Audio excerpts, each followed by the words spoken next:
Hello everyone. I will be discussing कि मेरी 13 साल की जो एसबीआई की जर्नी थी वो कैसी रही थी। सबसे पहले शुरू करते हैं रिक्रूटमेंट का क्या क्राइटेरिया होता है और किस तरह से एसबीआई पीओ के रिक्रूटमेंट्स होते हैं, एसबीआई पीओ होता क्या है, इन सब के बारे में डिस्कस करने वाले हैं इस पर्टिकुलर वीडियो में।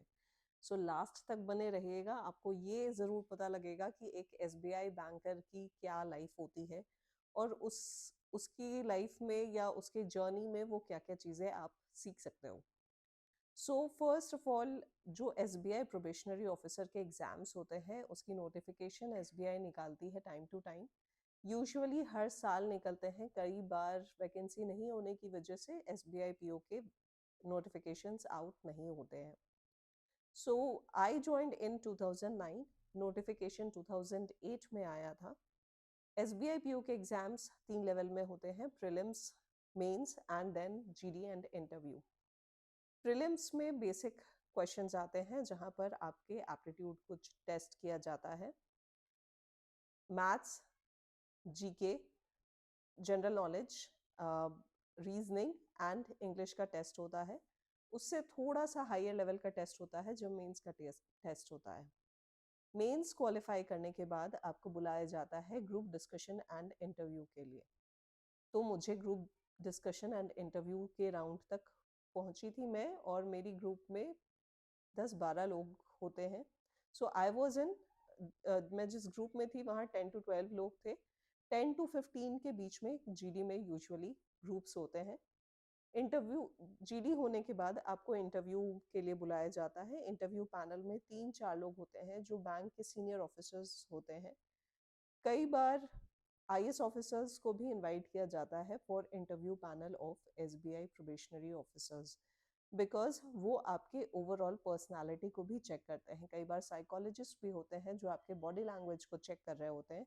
आप किस तरह से बैठते हो, आप कितने कॉन्फिडेंटली आंसर कर सकते हो, आप वहाँ पर कितने कॉन्फिडेंटली ना भी बोल सकते हो, बिकॉज सारे आंसर्स आपको नहीं आएंगे। आपसे ऐसे क्वेश्चंस भी पूछे जाएंगे जहाँ पर आप ना बोलो कि आपको नहीं आता।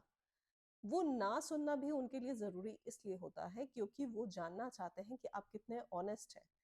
बैंक की जॉब बहुत ज़्यादा एथिक्स के ऊपर डिपेंड करती है कि आप कितने एथिकल हैं, और इसलिए वहाँ पर ऑनेस्टी एंड इंटीग्रिटी बहुत ज़्यादा मायने रखती है।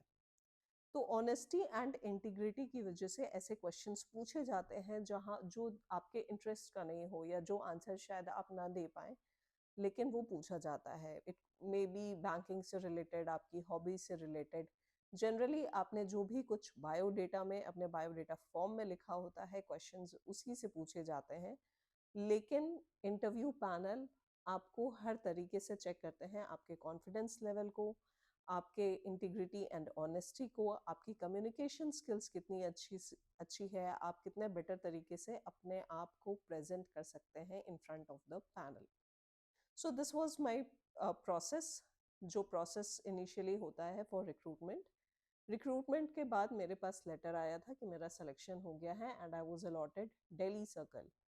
एसबीआई में सर्कल वाइज डिवाइडेड है, एंड यू गेट, जब आपका फाइनल सिलेक्शन हो जाता है तो आपका सिलेक्शन एक पर्टिकुलर सर्कल के लिए होता है जहां आपको फिर आपके मेडिकल के लिए जाना होता है। So I was called for medical round. Medical के लिए मुझे बुलाया गया था जहाँ पर मल्टीपल मेडिकल टेस्ट होते हैं।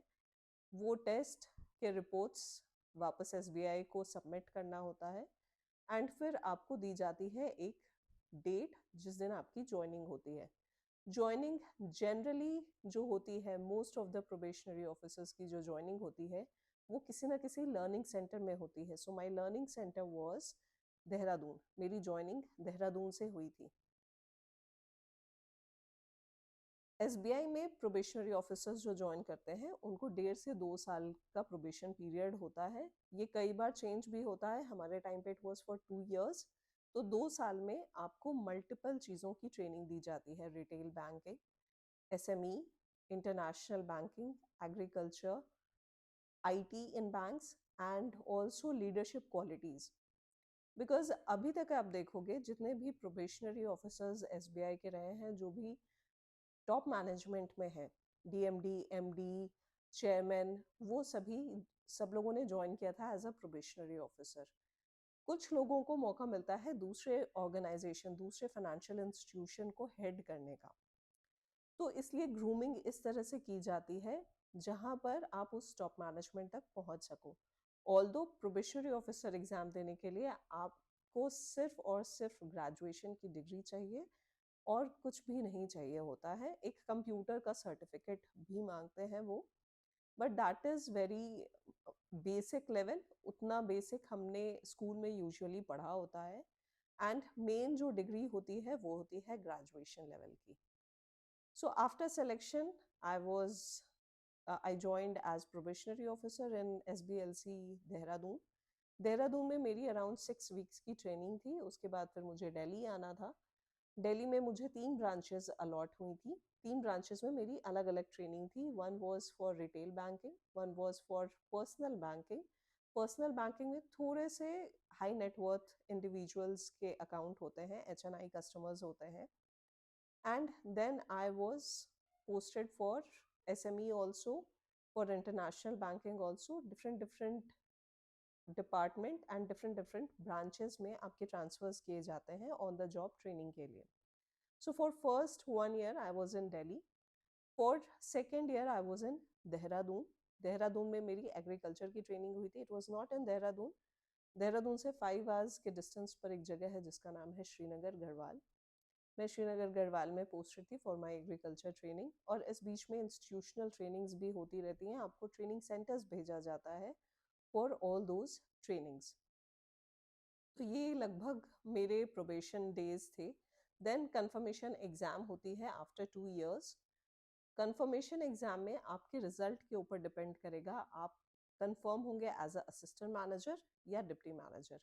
जिनके ज़्यादा अच्छे मार्क्स आते हैं वो ज्वाइन करते हैं एज डिप्टी मैनेजर, एंड जिनके क्वालिफाइंग मार्क्स होते हैं they join as assistant manager. So after that I was posted as assistant manager credit in Rajasthan confirmation के बाद। एंड वहाँ मैं देखती थी loans P segment, SME as well as agriculture। It was a non BPR branch। non BPR branch मतलब कुछ हमारे business processing की ब्रांचेस होती हैं जहाँ पर पर्टिकुलर सेल्स होते हैं जो लोन्स करते हैं। जो नॉन BPR ब्रांचेस होती हैं उनको सारा काम खुद ही करना होता है। वहाँ कोई सेल नहीं होता। वहाँ आप एंड टू एंड प्रोसेस करते हो। मतलब आप एप्लीकेशन ले करके आते हो, उसको अप्रेजल करते हो, सैंक्शन करते हो, डिसबर्स करते हो, और सैंक्शन एंड डिसबर्सल के बाद पोस्ट सैंक्शन जितनी फॉर्मेलिटी होती है वो ब्रांच में ही की जाती है। So that was a non BPR branch. तो मुझे एक्सपोजर मिल गया था वहाँ पर लोन करने का, agriculture P segment as well as SME। P segment में home loan, car loan, gold loan, personal loan, ये सब आते हैं, pension loans. SME is small and medium enterprise के लोन्स जो कि बिजनेस लोन्स होते हैं। और एग्रीकल्चर लोन्स में कुछ टर्म लोन और कुछ KCC होते हैं, किसान क्रेडिट कार्ड लोन्स, जो मैंने वहाँ पर किए थे। NPA रिकवरी भी खुद ही करनी होती है, तो that was also part of my responsibility there. Next posting was in Mathura. I was posted as branch manager. तो जब मैं ब्रांच मैनेजर की पोजीशन पे थी, मैं सिंगल ऑफिसर ब्रांच मैनेजर थी। सिंगल ऑफिसर ब्रांच मैनेजर का मतलब मेरे पास और कोई ऑफिसर नहीं थे। कुछ क्लरिकल स्टाफ थे और इसके अलावा और कुछ स्टाफ थे, बट ऑफिसर मैं खुद थी। तो मुझे हर तरीके का काम खुद ही करना होता था। मैं ही फील्ड पर जाती थी, मैं ही रिकवरी करती थी, मैं लोन सैंक्शन करती थी। जो लोन्स मेरे पावर में नहीं आते थे वो मुझे हायर अथॉरिटीज़ को भेज करके वो लोन्स सैंक्शन कराने होते थे। डॉक्यूमेंटेशन मैं करती थी, डिसबर्समेंट मैं करती थी, उनके फॉलोअप्स मैं करती थी, ऑडिट की रिस्पॉन्सिबिलिटी मेरी थी। ब्रांच एक लॉस मेकिंग ब्रांच थी और उस लॉस मेकिंग ब्रांच को प्रॉफिट मेकिंग बनाने की रिस्पॉन्सिबिलिटी भी मेरी थी। एंड फॉर्चुनेटली मेरे टेन्योर में मैंने जब ज्वाइन किया था वो ब्रांच एक लॉस मेकिंग ब्रांच थी। उस ब्रांच को मैं प्रॉफिट मेकिंग ब्रांच मैंने बनाई। तो इट वाज नॉट सिर्फ मेरा क्रेडिट नहीं है, मेरे स्टाफ ने मुझे काफ़ी सपोर्ट किया था एंड आसपास के लोगों ने भी बहुत सपोर्ट किया था। ये मेरी इंडिविजुअल मैं नहीं कह सकती कि सिर्फ मेरी वजह से हुआ था। It was an team effort. उसके बाद फिर I was posted in administrative office.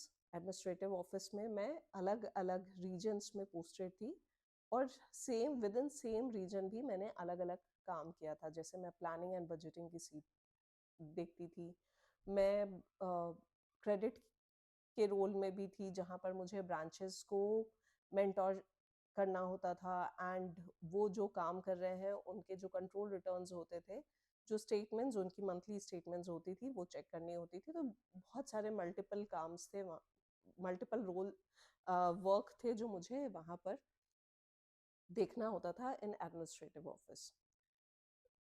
After for 4-5 years I was posted there, and then I was posted in Kolkata. मैं कोलकाता में 32 ब्रांचेस के एक रीजन में पोस्टेड थी, जहाँ मेरी रिस्पॉन्सिबिलिटी थी towards liability products and cross selling products. दोनों के बजट टारगेट्स मेरे पास थे, रीजन के बजट टारगेट्स जिनको अचीव करना मेरी रिस्पॉन्सिबिलिटी में आता था। सो क्रॉस सेलिंग में आते हैं जितने भी हमारे insurance, mutual fund, credit card, general insurance, इन सब का टारगेट मिलता था। इनका रेवेन्यू टारगेट भी होता था, एंड टोटल अमाउंट हमने कितना किया है वो भी हम लास्ट ईयर से कंपेयर करते थे कि YOY क्या ग्रोथ आ रही है।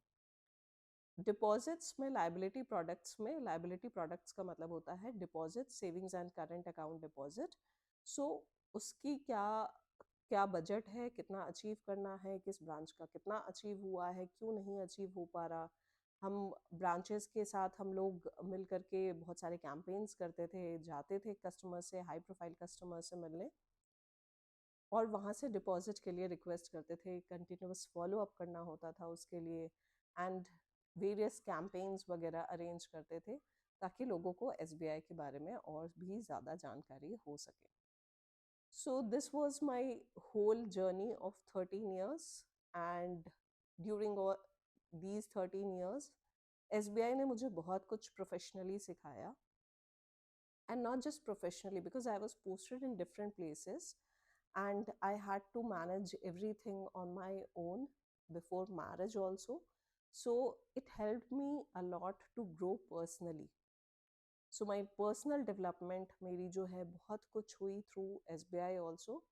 And SBI की जॉब अगर आप ज्वाइन करना चाहते हैं, if you want to join as a probationary officer और एज अ क्लरिकल ऑफिसर, और आपकी कोई क्वेरी है रिगार्डिंग कि किस तरह की जॉब प्रोफाइल होती है या किस तरह से सिलेक्शन होते हैं, क्या पढ़ना होता है, कैसे पढ़ना होता है, then write in the comment section. I'll answer all those questions. So thanks a lot. Like this video and do subscribe my channel.